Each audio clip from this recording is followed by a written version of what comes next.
Assalamualaikum warahmatullahi wabarakatuh. Sebelumnya mohon izin. Perkenalkan, nama saya Makruf Hidayat, mahasiswa Politeknik Pembangunan Pertanian Yogyakarta Magelang. Pada kesempatan ini, saya akan menyampaikan penyuluhan tentang pemanfaatan kotoran kambing dan sabut kelapa sebagai pupuk bokasi di Desa Sriwedari. Desa Sriwedari memiliki potensi di bidang peternakan kambing yang sangat banyak. Selain itu, banyak juga pohon kelapa di lingkungan desa. Dan juga banyak menghasilkan limbah sabut kelapa yang belum dimanfaatkan secara optimal. Kotoran kambing sering hanya ditumpuk dan belum dimanfaatkan. Selain itu, kotoran kambing yang dihasilkan setiap hari juga berpotensi dimanfaatkan sebagai pupuk organik. Limbah sabut kelapa yang menumpuk dapat menjadi masalah lingkungan apabila tidak dikelola dengan baik. Di sisi lain, banyak tanaman yang tumbuh kurang optimal. Salah satu penyebabnya adalah kekurangan unsur kalium atau K. Kekurangan kalium membuat tanaman lemah dan mudah terserang penyakit. Selain itu, hasil panen menjadi kecil dan kualitasnya menurun. Oleh karena itu, tanaman membutuhkan tambahan unsur kalium. Sabut kelapa atau cocopet terdapat kandungan kalium atau unsur K yang baik untuk tanaman. Seperti tumbuhan yang ada ini, kalium membantu memperkuat batang dan meningkatkan pertumbuhan.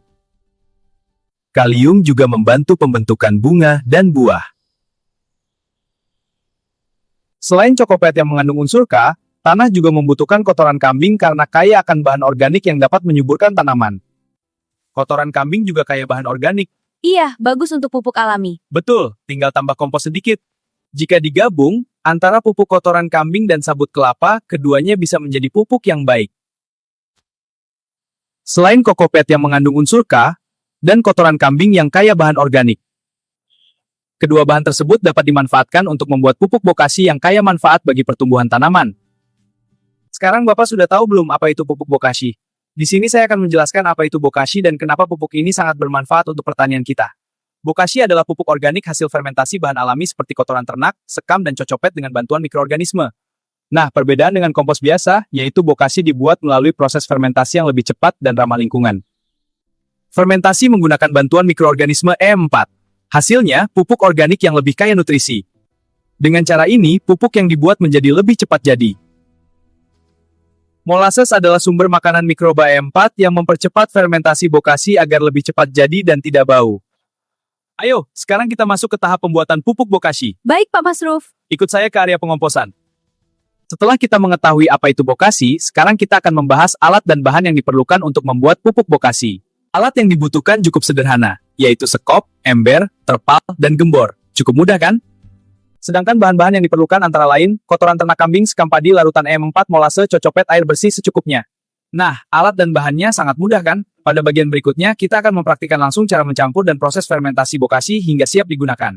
Kita lanjut untuk proses pembuatannya. Campur semua bahan kohe, kokopet, dan sabut kelapa hingga merata. Pastikan tercampur dengan baik. Aduk terus sampai merata. Bagus, sudah homogen. Larutkan E4 dan molasses dengan air. Siramkan kecampuran bahan. Sekarang kita campur sampai merata.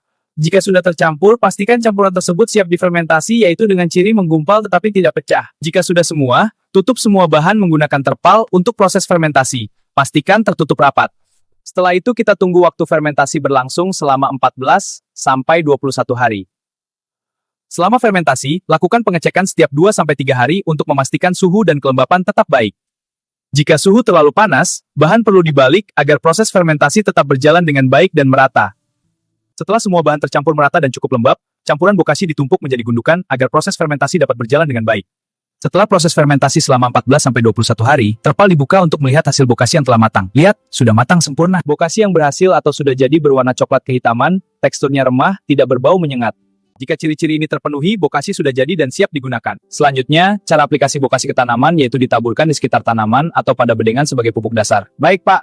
Fungsinya yaitu untuk menambah unsur hara di dalam tanah tersebut. Benar, Pak. Ini akan membuat tanaman tumbuh subur. Tepat sekali. Untuk tanaman sayuran, bokasi diberikan sekitar 0,5–1 kg per lubang tanam.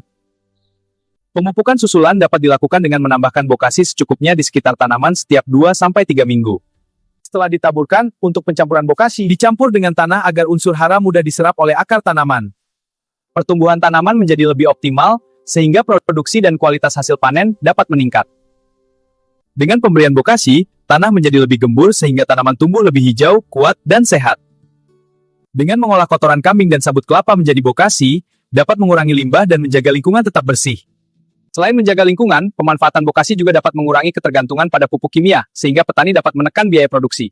Oleh karena itu, pemanfaatan kotoran kambing dan sabut kelapa menjadi pupuk bokasi dapat meningkatkan kesuburan tanah, mengurangi limbah, serta mendukung pertanian yang lebih ramah lingkungan dan berkelanjutan. Serta yang sangat baik yaitu mendukung pertanian yang lebih ramah lingkungan. Dengan kandungan kalium dari sabut kelapa, bokasi juga membantu pembentukan dan kualitas buah. Oh begitu, sangat bagus.